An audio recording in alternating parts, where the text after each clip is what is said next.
And let me start. Actually, Elizabeth, will you take over admitting people, please? Thanks. I'll go ahead and start with introductions on our side. My name is Catherine Williams, and I have been working in inventory for a while now. Ever since SLEIS started, we started using SLEIS in 2017. So many of you are familiar names to me. Maybe I've never actually met you, but I'm glad you're here. And then I'll let my coworker Elizabeth introduce herself. Yep. Hi, I'm Elizabeth Slade, and I'm Catherine's counterpart. I was an intern in 2017 to 18 when SLEIS was first implemented, and I've been back at the division for the last 2 years. So feel free to reach out if you have any questions on SLEIS, because I'm probably the one who knows the most about it at the division. So. Awesome. Thank you, Elizabeth. She's actually been here almost 3 years since she came back. So just to put that on the record.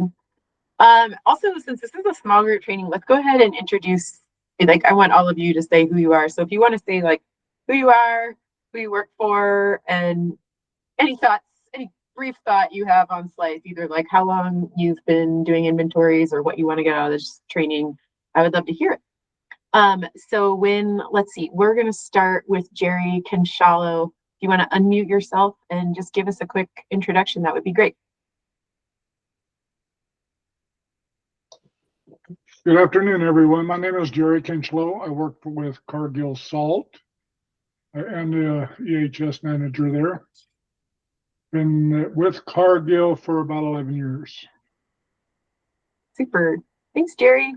Let's go to Josie Lentz next. Hi, this is Josie Lentz. I'm with Marathon Petroleum. I'm located in Findlay, but I'm helping with the SLEIS for Salt Lake City refinery, and I'm all new to this year. Are you in Findlay, Ohio? I am, yes. I'm from Columbus, Ohio, originally. Oh, not too far. And we always drive through Findlay when we go to Michigan every summer and pass the Pioneer Sugar. Hey, Kevin, this is Jerry. Sorry, I was on another call and it was interfering with my other teams, and I got asked to speak right away. I will be in this call for about an hour. If I can reach. Perfect. Okay, let's move on to Shannon Smith. Go ahead and give us a quick intro. Hi, I'm Shannon Smith. I work at the Salt Lake City VA. Been here a couple of years overseeing compliance, but this will be the first year actually doing the calculations for SLEIS.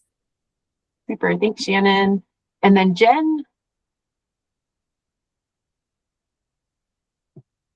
Can you hear me? We can. Yeah, my name is Jane Szymborski. I don't know why it says Jen. I think I messed up typing. I work for Williams Pipeline. I've done reports a previous year, last year, I believe. I'm here for a refresher because a year goes by in a big hurry, and hopefully it'll come back quick. Thank you. Awesome. Thanks, Jean. Eric. You got to unmute, Eric.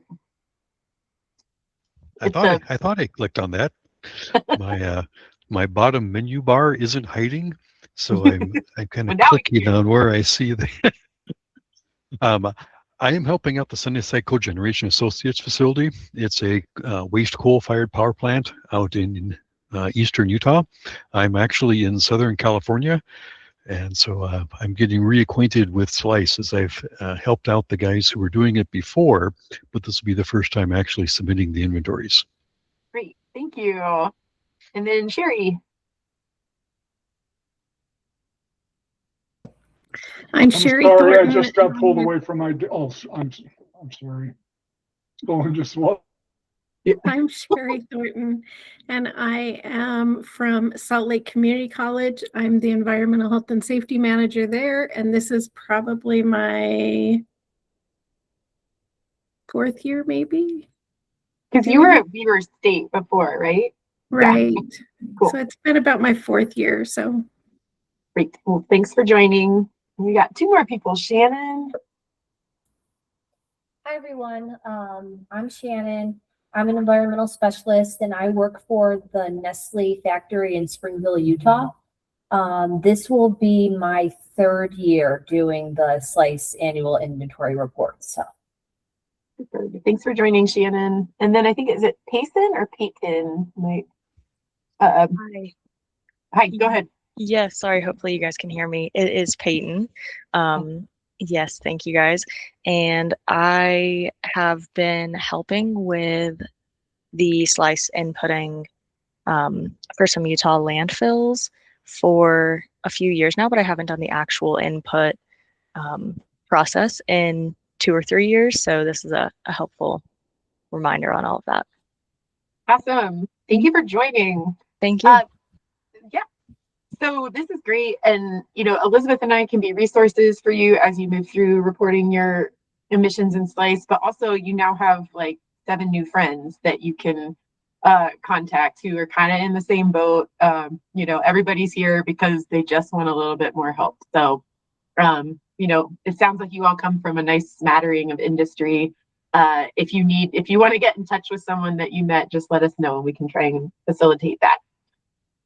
Let's see, we'll keep moving. Since we have a small group, we're going to take questions as we roll along.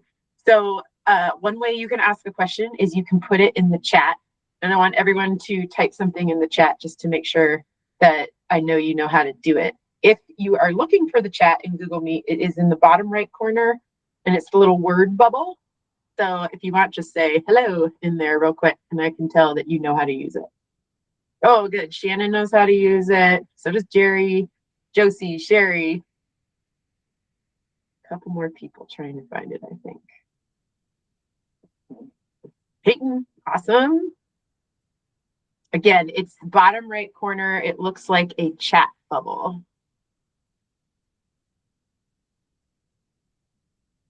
I think Jean, did you find it? Maybe not. But you know what? I'm going to give you another way to ask a question. So if you're having trouble finding the chat bubble or it's not working for you, another great way to ask a question is to raise your hand. And that function, if you look at the bottom of your Google Meet screen, let's see, like 2 buttons to the left of the hang up button is a hand. And so like I'm raising my hand right now. I want everyone to show me they know how to raise their hand. Super. Jean's raising her hand. Shannon. Very nice. Okay, everybody knows how to raise your hands. Great. Now you can stop raising your hand. So if what we're going to do is let Elizabeth kind of monitor who has questions. And then if it's a chat, she'll just read it out. If it's somebody who wants to talk, then you'll unmute yourself and you can start talking. Okay. A few more logistics before we get going. I will try to post this recording on our SLEIS training videos website. I don't know. I'll go ahead and share my screen and I'll show you where those are just in case you guys don't know. Hold on a second here. Yes. Okay. So you should be able to see my SLEIS now. And I will log into my agency page. If you are ever looking for more help in SLEIS, on the top right area of the SLEIS screen, you'll see a home area, and that will take you to our home page. I think this is actually where you land as a user. But down here, we have all these different resources. This one, the SLEIS training videos, if you haven't visited this, this has lots of different videos we've recorded over time that help you with different things. I've got actually like 2 other trainings posted here. But we have everything from like how to log in to how to create new unit processes. So if you're ever needing a little help and aren't quite ready to email us, you can go ahead and look there. So I will try to put this recording there as soon as I can. And then you know what I might do too? I might actually, if I remember, and Elizabeth's helps me remember, I'll go ahead and email it to the group that was here today. Okay, so everybody put in the chat what day the SLEIS reports are due. See if anybody knows. I'm thinking everyone probably knows. That's right. Okay, great. So they are due April 15th, which is, oh my goodness, like a little less than 1 month from now. We will send one more reminder email, probably April 1st. And by the way, we try to, like, if you get your reports in before April 1st, I take those people out. So you'll only get another email from me if you haven't turned your report in. And otherwise, we're going to try to minimize our correspondence about this because I know nobody wants extra emails. We encourage everybody to work on their inventories as soon as possible because obviously there's 2 of us and there's quite a few of you. I think there's 170 people reporting this year, and so far we only have 17 submissions. So as we get closer to April 15th, our ability to help you definitely goes down. And I will be out of the office. This is important to write down. I will be out of the office April 6th through April 10th because I'm going to be on spring break with my family, and I'm not actually going to be available at all. So Elizabeth, I think, has a normal schedule that week. So anyway, try and get your questions in before April 6th. And are there any questions before we get started? I think we just had somebody else join, so that's great. Who, let's see, let me make this a little bit bigger. I can see who it is that just joined, or maybe not. Who just joined? Will someone, can anybody tell me who it was? Go ahead and unmute. Kurt. This is Kurt. Sorry. Kurt. Sorry, No I'm late. Hey, no worries. We're not gonna enforce anything on you. Good. Would you mind telling us just where you work and your experience with SLEIS? So I work at Intermountain Power Service Corporation in Delta, Utah, and I've been doing SLEIS for a couple of years now. Great. And so Okay. we're adding Well, a new power plant on this year, a couple of new power plants. So Oh, okay. Cool. Trinity Consulting is helping us with that. Super. Well, thank you for joining. You're in good company. Thank you. Okay. All right. We're going to go ahead and get started. Let's see. I have presented my screen. And okay, so just a reminder, what you signed up for is a start to finish example, very basic example of how you submit a report in SLEIS. So since I've done this for a bit, I am going to add a few tips and tricks that I would use if I was going to do this. This training is not going to cover building release points or control devices or things like that, like attaching emission units to unit processes. You can use those training videos on the SLEIS homepage for that. And if you still get bogged down, just give us a shout out to Elizabeth or me and we can help you. Okay, so I'm going to log out again because that's the first thing we're going to go over is logging in. So your login button is in this top right corner. I obviously have this saved.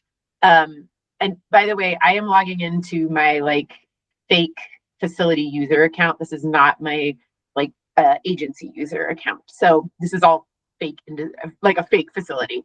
But anyway, let's see. You get 3 tries to log into SLEIS before it locks you out. Give me an emoji about, if you've ever been locked out, give you an emoji about how it makes you feel. Okay, so Shannon's been locked out. Looks like it made her feel pretty bad. Oh my gosh, Peyton actually cried when she got locked out instead of sharing Elizabeth. Yeah, it's terrible. It makes you feel terrible. So I'm going to tell you, if you try twice to log in and you don't get it, the thing you're probably going to want to do is use this forgot password down here. And I would especially say this, if this is a Saturday and there's a very little chance that Elizabeth or I are paying attention to anything work related, make sure you use that forgot password because we're not going to be able to help you get back in until we see that you've been locked out. And that brings me to, if you do get locked out, please email us or call us because we don't get a notification that somebody's been locked out in SLEIS. So really the only way that we know is if you get in touch with us. Don't be shy. Let's see, next thing. So once you are in, we finish logging in here, you will see all of your facilities. Some of you may only have one facility. Some of you may have a couple. Some of you may have 30, who knows? But once you are in, you'll see the facilities that you're associated with. And then the way that you know, a lot of people email us and wonder if there is a report that they need to be working on. So the way you're going to know is once you go through the next step, which is going ahead and clicking on the actions button. So we're going to be working with this facility ID 97531 today. By the way, if we ever ask for your 5-digit facility ID, that's what we're talking about over here. It's much easier for us to find you with your ID than like the name, because the names change somewhat frequently, or we don't spell it right, things like that. So I click the actions button, and then this shows me all of the reports that I have available to me. If you are in this training and the last report you see is 2023 or 2024, you don't actually have to do anything this year. You're welcome to email Elizabeth or I and ask us, why is that? Why do I not see one? But you need to, if you see 2025, that means that you need to submit it this year. If you don't see it, you are free. And what is that based on? It's based on our rule. We have lots of different reporting requirements in our rule. It's complicated. We don't really expect anybody to understand them. And so if you're ever wondering, why am I reporting annually, or why am I only reporting every 3 years, just ask us and we're happy to help you. But anyway, we're going to be working on the 2025 report this year. Here you can also see the roles that you have at your facility. So for my facility, I'm in charge of billing. Give me a thumbs down if you're one of the facilities that actually gets billed in this group. Is anybody here? Oh yeah. Okay, so Shannon's facility gets billed every year. Not every facility does. Looks like Kirk's facilities get billed every year. Yep. Okay, so those are our invoices that are based on your emissions. And so what you report here in SLEIS is what you end up getting billed on. In those invoices usually come out in August. And so that's another really good reason looks like Sherry's gotten billed too. They are based on what we call like the federal requirements. So either you're a major source, which I don't know if maybe Kirk is. I don't know if any of you are a major source. Otherwise, it's a Title V application, which means some federal requirement that's on your permit that also qualifies for being charged for your invoices. Anyway, if you do get charged, it's important that somebody at your facility has that billing assigned to them. Otherwise, you will not get your invoice. And if you don't get your invoice, then it's going to go to collections, because we don't deal with this, but our Title V permits manager does, and he just moves right along. So make sure you have that billing assigned to you. If you have editor assigned to you, that's like the most important thing, because that allows you to make changes in SLEIS. And then somebody at your facility has to be a submitter. Otherwise, the report can't get submitted. But you don't have to be a submitter if someone else is. Okay, so let's see. Yeah, we are going to work on the 2025 report here. Let's see, I'm reading my script that I wrote for myself, so I won't forget anything. Oh, if you're looking at the report status of any of your reports, they should all say submitted at this point. If you have any that say in process, you should probably submit those. Probably Elizabeth has gotten in touch with you and said, please submit these, it's outstanding. A lot of times, like for most people, it's not because they haven't submitted it yet. Like those people we generally find. It's sometimes if you ask for an amendment or we ask you to amend your report, it goes back into process, and then sometimes people forget to resubmit it. So just keep an eye out here that if you have anything other than submitted, then you probably need to get that back in. Okay, so I'm going to click the actions button here next to my 2025 report. I'm going to open this up, and we see the 2025 emissions report. Thumbs up if this screen looks familiar to people. Have you actually been here yet or remember it from other years? Okay, great. So this should look pretty familiar for those of you who've done this before. So on the right side, there's a lot of great information here. And this is kind of, I'm going to back up 1 second. That screen that I just showed you was for 2025. But like you can go into your 2024 report and you can see all of this information as well. So like if you ever wondered, when did I actually submit my 2024 report? Or what did I submit? Like what were the things that I did in 2024? You can always go back and access previous reports in SLEIS. So going back to our 2025 report, like I said, you can see when have you submitted it? How many emissions have I reported so far? And then this has options. This is like a facility total summary. This one shows you by emission unit. This is like, I always find the least helpful one is the release point. But this one shows you everything you've done so far. So anyway, if you're ever like kind of looking for a new way to look at things, check out this column on the right. Otherwise, the way that your report is organized is you've got these top 5 squares on top. This stuff generally stays the same from year to year. If you have, like, if something changed, like the ownership of your facility changed, that's gonna maybe need to be modified in here. Or say you installed a new boiler, or you took a boiler off your permit. Those are things that you would change up here. If you haven't had anything, if your permit hasn't changed at all in the last year, you probably don't have to do much on here. You can kind of just give it a once over and feel good about it. So let's see. We're going to go through the things I like to think about with these top 5 squares is, do these things still exist? Are they accurate? And are we missing anything? Let's start with the facility tab. So I click on the facility tab, and this is all of just like the sort of ins and outs of who you are as a facility. So I'm going to click down here. This is the edit feature, and this is where it allows you to change some things. Some features you can change, others you can't. We look at this, the facility tab. Oh, and in SLEIS, when you click on a square, there's always different tabs. So don't get, don't be surprised by that there's different things that you need to address in different tabs. On this tab, the only thing you could do is put a comment in here, okay? Otherwise, nothing, you're not allowed to change anything. These question marks are also really helpful too. It might be the smallest font you've ever seen, but it gives you an idea of what exactly this is. So facility identifier, this is a 10-digit number assigned by the Division of Air Quality for your facility. I actually haven't read this in a while because it's not 10 digits, it's 5. But anyway, that's what that is. And you'll see them all throughout SLEIS. So if you're getting stuck, that's another good resource.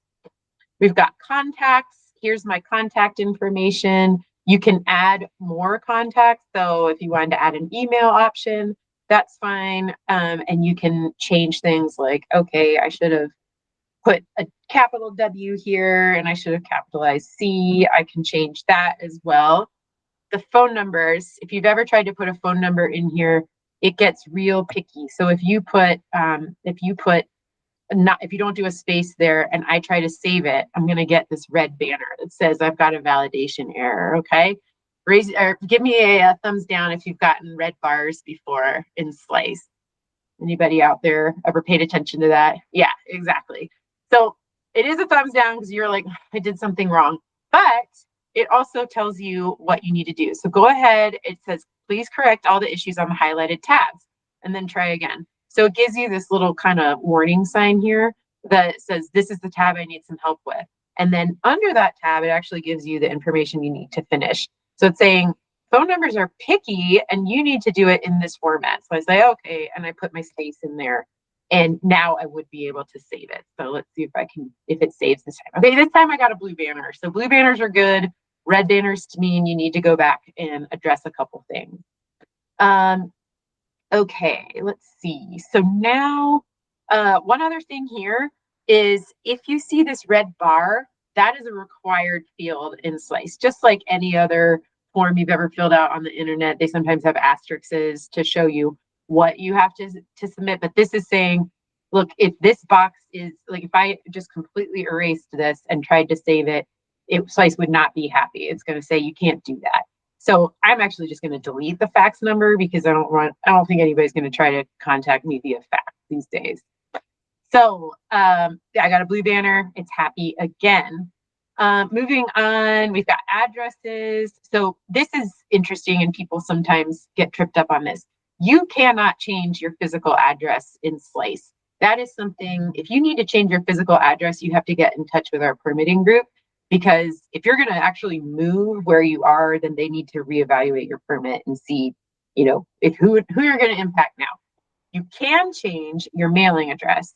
And so that's down here. If something has changed and you want the mail sent somewhere else, please let us know here. This is an example of like, this box is just an optional one because it doesn't have that red bar. And location, this is another thing you can't change. Again, if you're going to change your physical location, you got to go through permitting.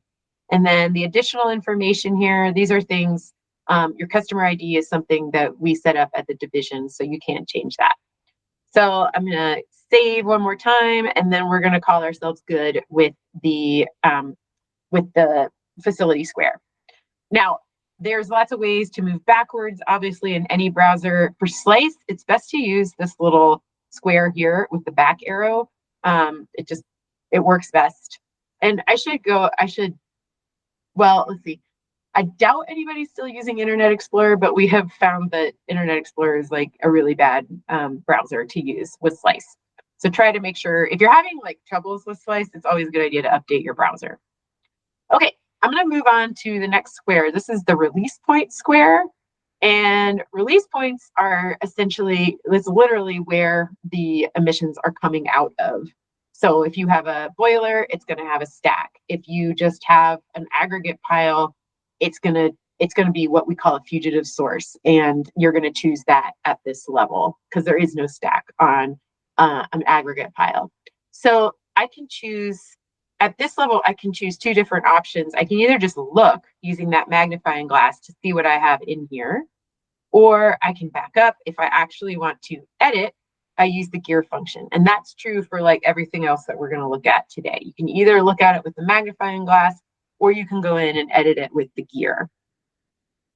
Going back to this, if you have a lot of release points, you can use this export function, which lets you make an Excel spreadsheet so that you can look at all of your release points.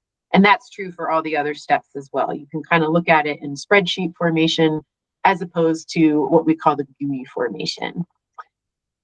Let's see. Okay, so there's another thing here. If you want to add another release point, I can do that. Let's do that actually. Why don't we add a release point?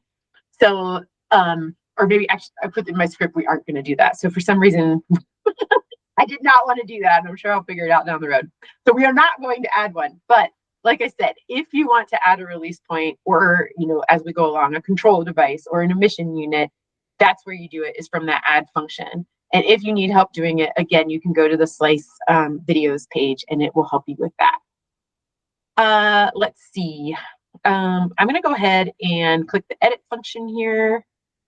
One other thing I wanted to go over is status. So operating status means everything's normal. Everything's the way it is.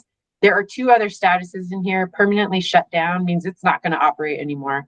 Temporarily shut down means it's taking a break. And actually, Elizabeth and I really prefer you don't use that one because it's kind of vague what it actually means. If you're going to shut something down, just permanently shut it down because you can actually always bring it back. But this is a great way to, like, if you get into your process emissions and you're like, I have so much stuff in here, I need to like go through it, make sure all of it is current and get rid of some things. Permanently shutting something down is the way to go. The one thing is, when you permanently shut something down, if you don't want it to appear in this report anymore, you need to put the status year prior to 2025. So if I was going to shut this down, I would do status year 2024. Let's see what else. Okay. There is a unique numbering system for release points. So if we look up here, this release point is this 6-digit number. And basically, anytime someone chooses to add a new release point, it gets the next number in SLEIS. But that's what that number is. And it's a special number. It's different than your emission unit number. It's different than the unit process number. It's different than your facility ID number. This is just for that release point. The next thing under here is what type of release point is this? Vertical, that's what you would put for a stack for like a boiler. But like if I was talking about the aggregate pile, I would probably choose this fugitive area one. There's other options in here, but I would say vertical and fugitive area are the ones that people use the most. So think about that when you're creating a new one, or if you're looking at the current release points and trying to make them more accurate, think about what type it is. Description, you get to choose what the description is. So you can write in something that's going to help you. If this is the release point for the bag house, name it the bag house release point. The stack parameters we put in, if a new facility is created, Elizabeth goes through and creates the emission unit so that the first time the person, or actually back when she was an intern, she did this as well, so that people had something to look at when they opened up SLEIS. And we have a lot of just sort of default stack parameters in there. And if you go in and see like all your release points have the same stack parameters, that's something that you could change in SLEIS and make it more accurate. The way Elizabeth and I see emissions inventories is like they're just a work in progress. We're always aiming to get the most accurate emissions from a facility. And so if you know that you have better information, like you know that this is actually only 10 feet tall and it's rectangular, then go ahead and put that in, because that will help us.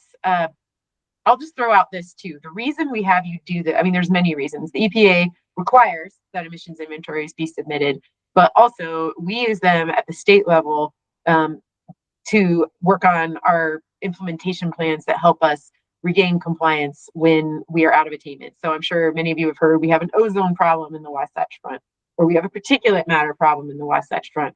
This data goes directly to our modelers, and that's how they figure out, what can we do to make things better so that we get back under the standards that the EPA sets for us.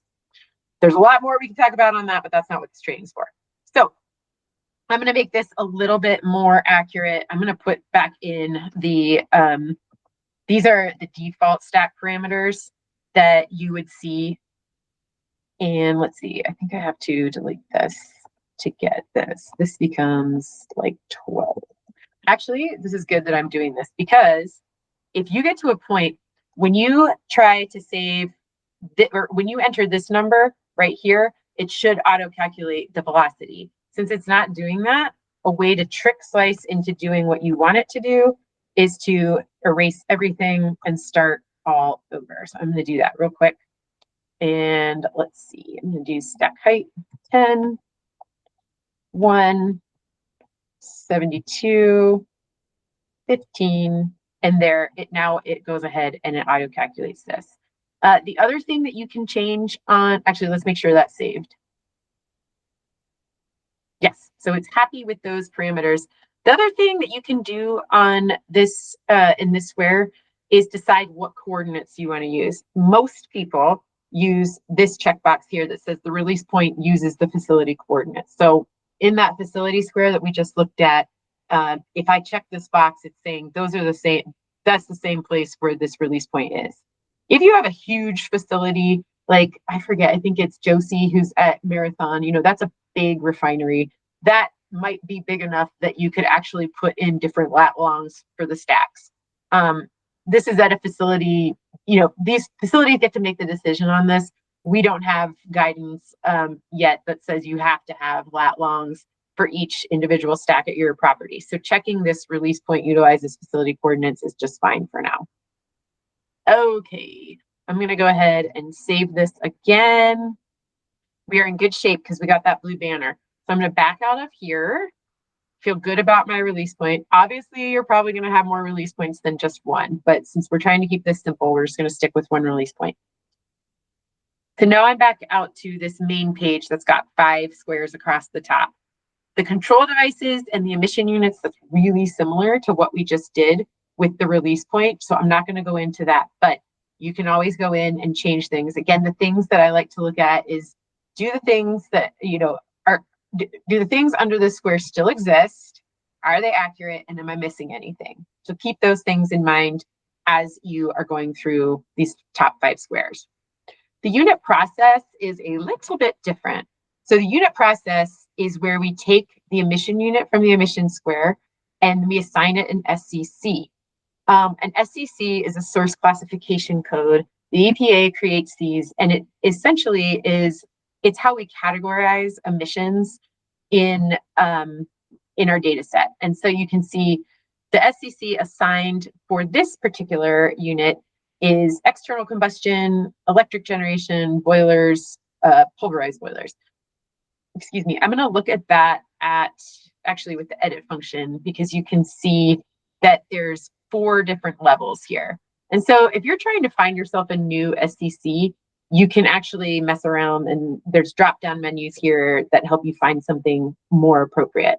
Again, we are looking for the most accurate that you can get. We know it's always a work in progress, and people are always trying to be better. These are estimates, estimating with the best accuracy possible. The other thing about SCCs is there are SCCs in SLEIS that have emission factors associated with them. So for instance, this one has them.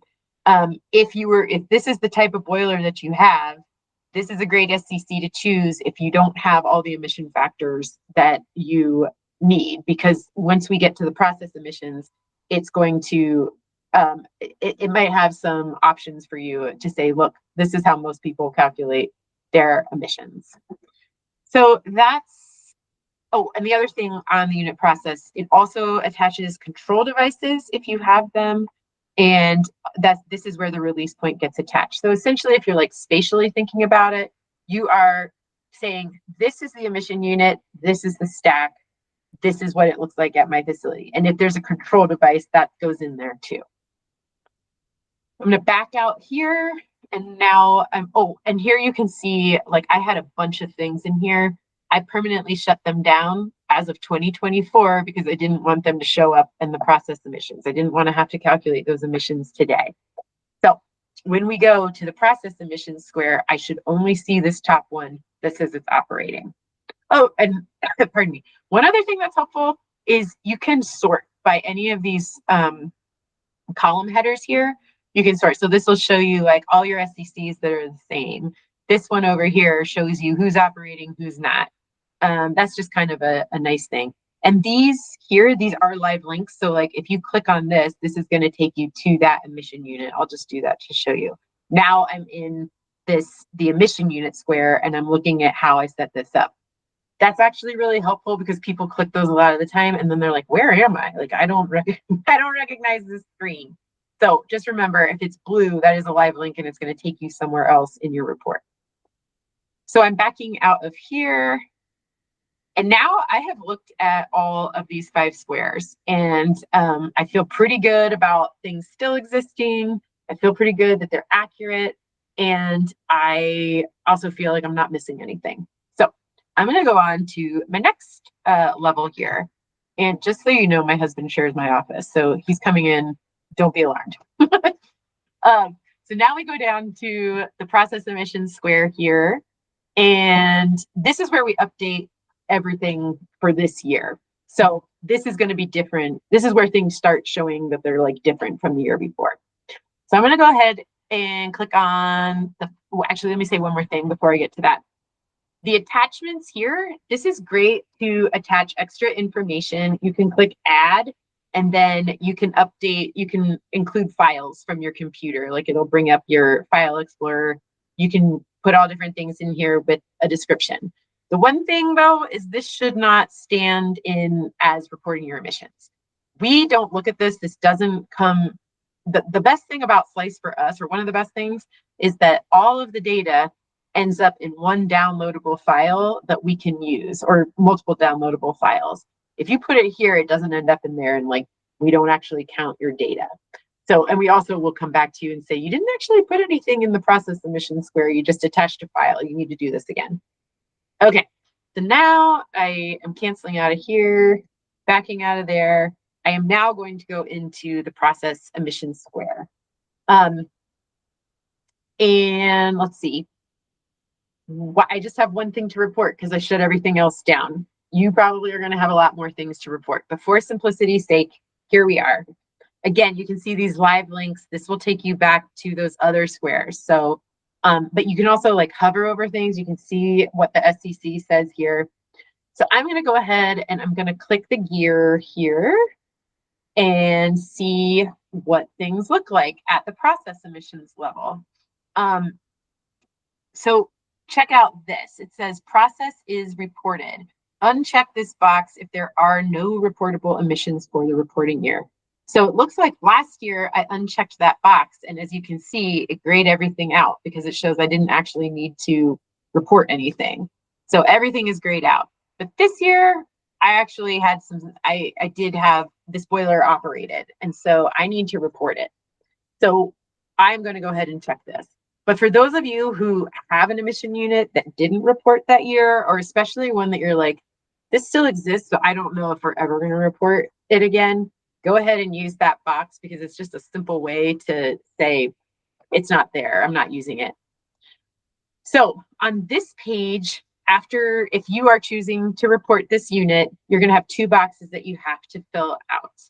I'm going to just do a dummy. This is another trick that I like. I'm just going to put 10 in here. And so sometimes people get stuck at this level because you have to enter things for all three tabs. And if you are entering things and you're like, actually, I don't have all this information yet, like I don't have the throughput. If you enter like 1 or 10 or 100, usually like that's my way of flagging to myself. That's not actually the number. It's rare to have a round number like that, but I can at least save this and know that I need to come back to it. So putting a dummy value in is sometimes a nice way to just remind yourself, I do need to come back to that, but I can save the rest of the information. Then you're going to choose your throughput combination. And so this one, I only have 2 options for throughput combination because that is what SLEIS has available for emission factors. It's saying I have emission factors available for tons and I have them available for million BTU. I'm going to go ahead and click tons. And here, I'm going to try and save this. And we are going to get, I bet you can predict it, a red error box. And we'll see that we still have things we need to do on these 2 tabs. I'm going to go to my emissions tab next. And here, so this is where if this is a new unit and you choose an SCC that has emission factors, SLEIS will pre-populate all of the pollutants that you need to report. And that's really nice. That might be one downside to choosing this box right here. If you uncheck this, it's going to take away all of the pollutants that were reported. And then you have to remember which ones to put in there.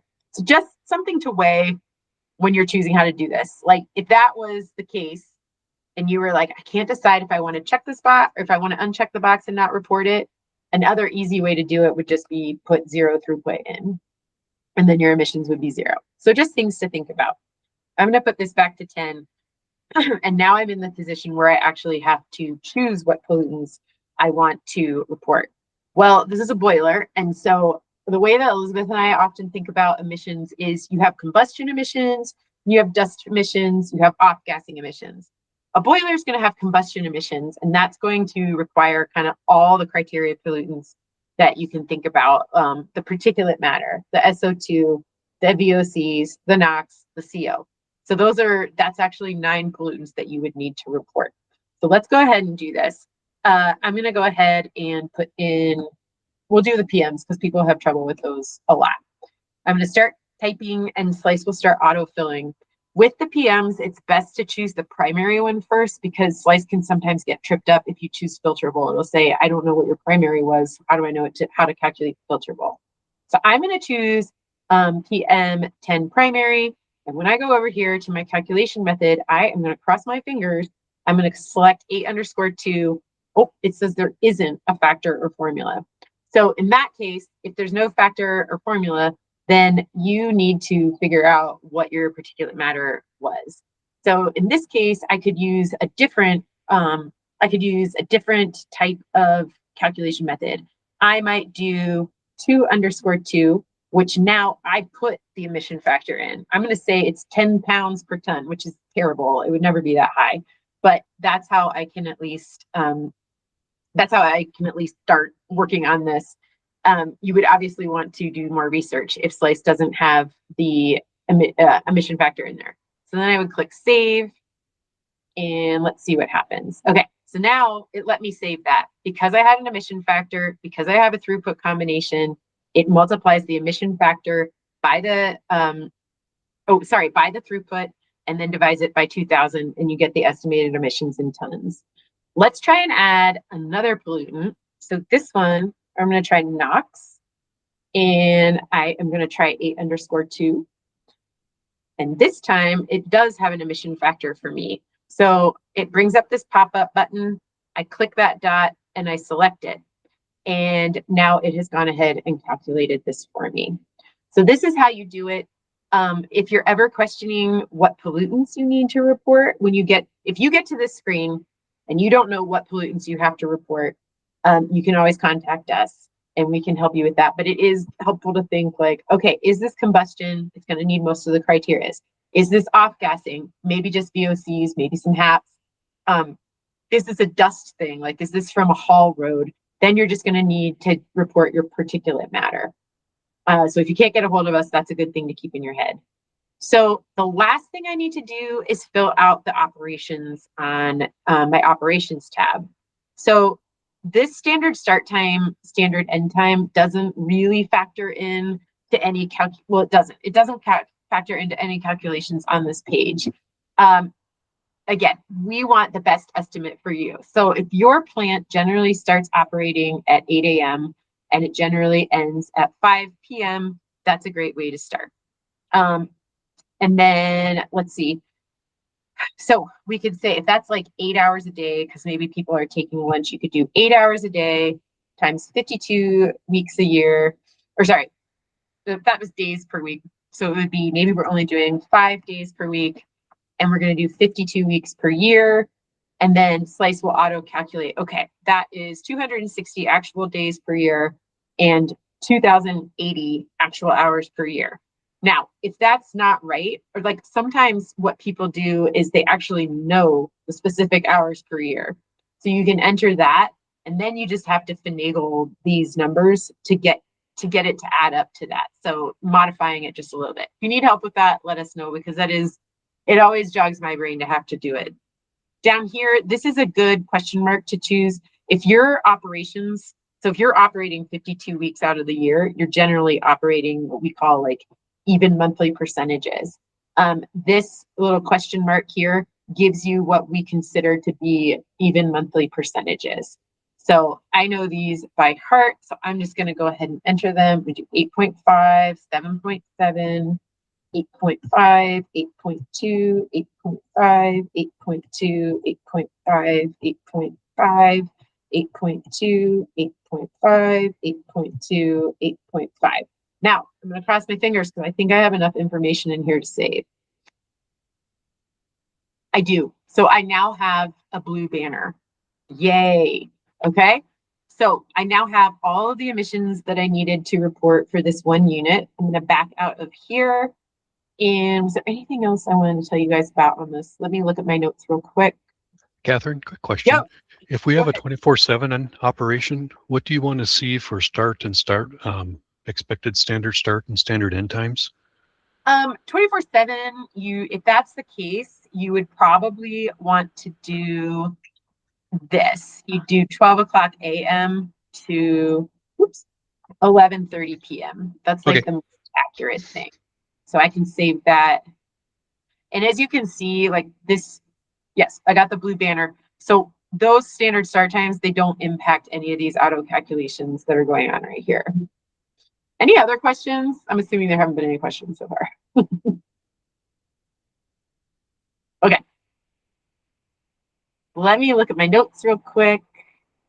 And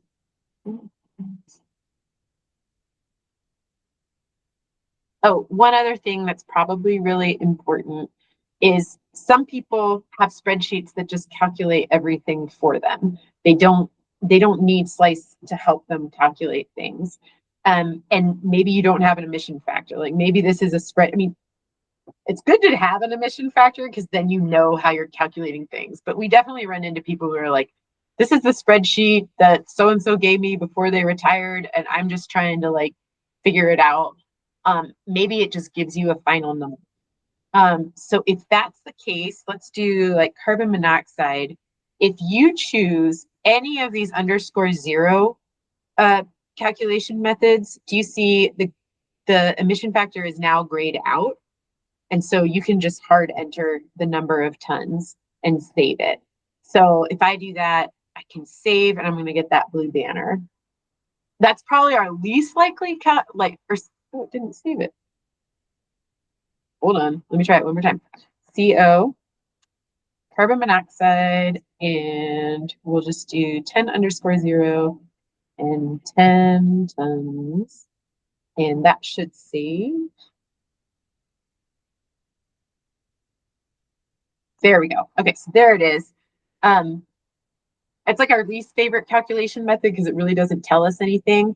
The thing is, though, if that's what you got, you can always put a comment in here that tells us at the pollutant level, oh, this is how I did this, just so you know. That's always really helpful.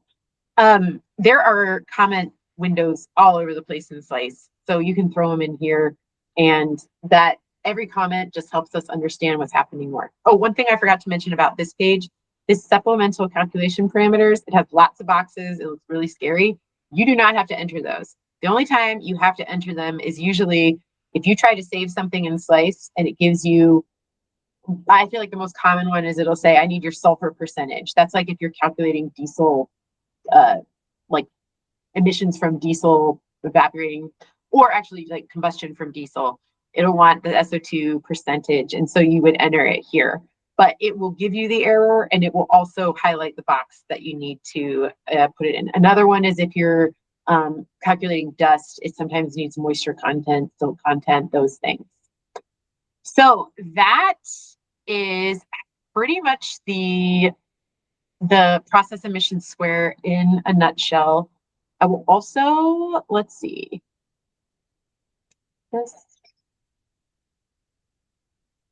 Yeah, I think this is pretty good.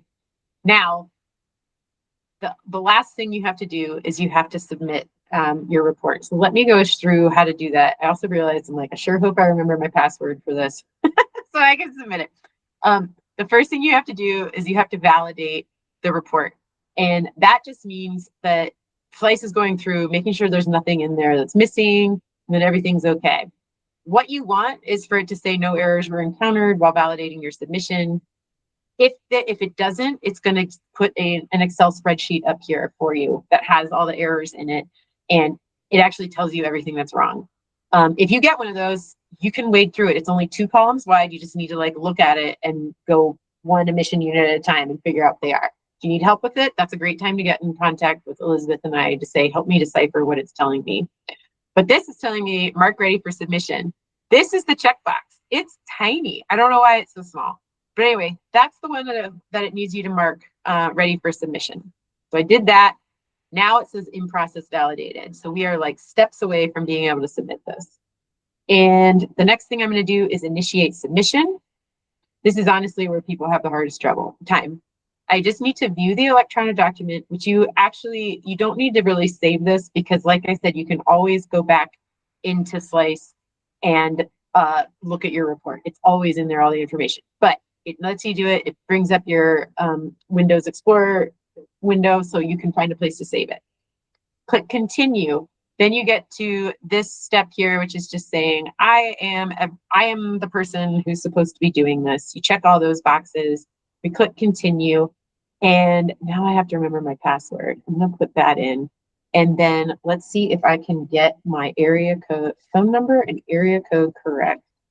And if not, we're not going to worry about it because let's see, childhood phone number. I'm going to click continue and cross my fingers. Nope, it was wrong.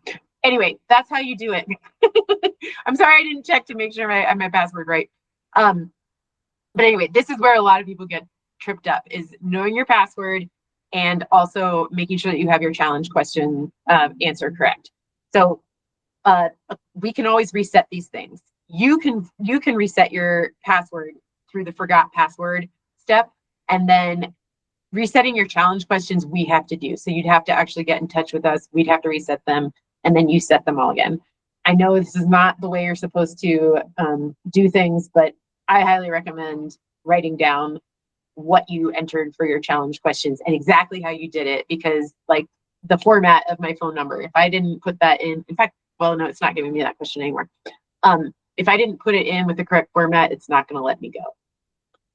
That's a lot. We have 5 minutes left. Does anybody have any thoughts or questions or anything they want to say about this, or anything else they want me to demonstrate before the end of the hour?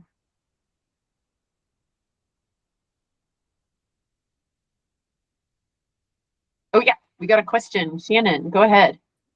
Hi, so I have a question about the emergency generators that we have on site. Sure. So I guess this is more like technical, but Yeah. the information that I have is like the amount of diesel that we've purchased for the year that goes to the generators and then the hours that they're ran. I'm not able to differentiate like how much each generator consumes for diesel. So Okay. I don't know if there was a way for me to just put like the hours in, or if or like basically like how to figure out how much fuel it used, I guess. Okay, so you have the total amount that you purchased for the year. Yeah, but I have a couple different generators that use this diesel, and I'm unable to differentiate how much each one consumes. Okay, so we run into this problem a lot. Don't worry. Okay. There's lots of different ways to do things. So you have the total amount. I'm assuming, does that go into a diesel tank? Yeah, we fill Okay. it up here. Okay, so the diesel tank, like just something to think about. And I always feel like get it done this year the best way you can, and then put things in place that are going to help you in the future year. So, Okay. For instance, with things like a portable generator, make sure you've got hour meters on all of your portable generators if that's feasible, because then you can say next year, oh, I can calculate this based off hours, not based off fuel. If it's if it's a boiler or something, you could put fuel meters on each gas line going to them if it's feasible. Like those are decisions you have to make at the facility level. But any sort of like tracking device that you can use to make your life easier and understand more about what each unit is using is going to help you. For this year, I would say, if you can make an estimate on how much of the fuel has been used, that's a great place to start. If you can't make an estimate, then maybe you say we're gonna just say we used all of the fuel. And then the way you could do it, like probably the most accurate way to do your emergency generators is to have a different unit process for each one. But if you need to lump them together for a year and say, these are all my emergency generators, this is how much diesel I think they all used, and just do it for one. So like at this point, you would say, I used, 100 gallons of diesel fuel for all 3 generators. That's fine, because you're just doing the best that you can. Okay. Does that help? It does help. I Okay. didn't know if like when I have it in SLEIS and the drop down for throughput combination, it only gives me 2 choices, like the diesel oil or the heat. I didn't know if I was able to like try to get a different one for hours. You can, but that means you need to go back and change the SCC. So if you want one with an hour, like that would be in here. And honestly, I don't think you guys, you can't access the SCC combinations that show what SCCs we have that have emission factors for hours. So if you want us to work on that with you, why don't you send us an email? Okay, yeah, for sure. Thank you. Yeah, no problem. Anybody else? I think we've got 1 more minute before, I can stick on if anybody has more questions, but before our hour is up. Does anyone have anything else to say? Yes, go ahead, Sherry. So what about having like generators that were not put on our... Oh, you muted yourself. Is that better? There you are. That we haven't put on our permit yet, that should have been put on? We are not going to judge you. So we would like to know if they ran in 2025, we would like to know. I'm assuming, are you working with permitting to get them on your permit?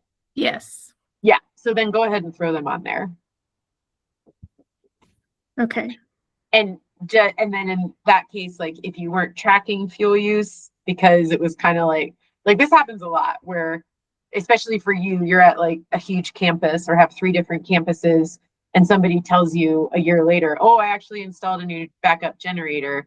Maybe you didn't have the reporting mechanisms in place. So again, you're just going to do the best you can. You can try and figure it out from the amount of fuel that was used. Maybe there's an hour meter somewhere, but then for the next year, make sure you put something in place that's going to help you track fuel use or hour use or whatever it is that you need to calculate emissions in the future. We're actually putting things in place so that when they put one in, that's being done. Oh, good. Great. Beforehand. That sounds very proactive. Trying. Yeah, good job. Thanks. Shannon, your hand's up again. Do you have another question? I do. So Great. I guess it'd be a little similar to her. What if we had a rental generator on site for a couple months? Do we need to do that, or since it's just temporary, is that not necessary? Well, you probably all also got the emails from us that we have a new like, what are we calling it? Non-road guidance that's going out. Raise your hand or just give me a thumbs up if anybody remembers those emails that we sent out earlier this year. Yes, Kirk saw it.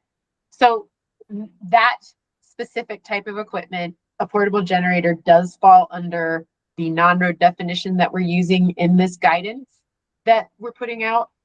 We would technically, you don't have to do that yet because our guidance hasn't gone into effect, but that is definitely, those are definitely emissions that we would like to know about. And definitely, like, the person renting you that is not reporting those emissions. So if you're thinking about the overall goal of emissions inventories, giving us the tools that we need in order to help us with our air quality problems, we would love that information. Okay, thank you. Yeah. Anybody else have any questions before we drop off today? Or anything else they want me to show you? Anybody want me to show anything else before we drop off? Going once, twice. Okay, well, I really appreciate everybody being here, and I will, once I get the recording, I'll send this to everybody. And I think I'm going to include everyone's emails so that if there was someone on this training that you were like, oh, I feel like they're probably in the same situation as me, then you can reach out to them. You are most welcome, and we are here. So please contact us if you need any help. Shannon, definitely send us an email and we can help you finding a new SCC. Okay, well, if there's no further questions, I'm going to stop the recording and I'm going to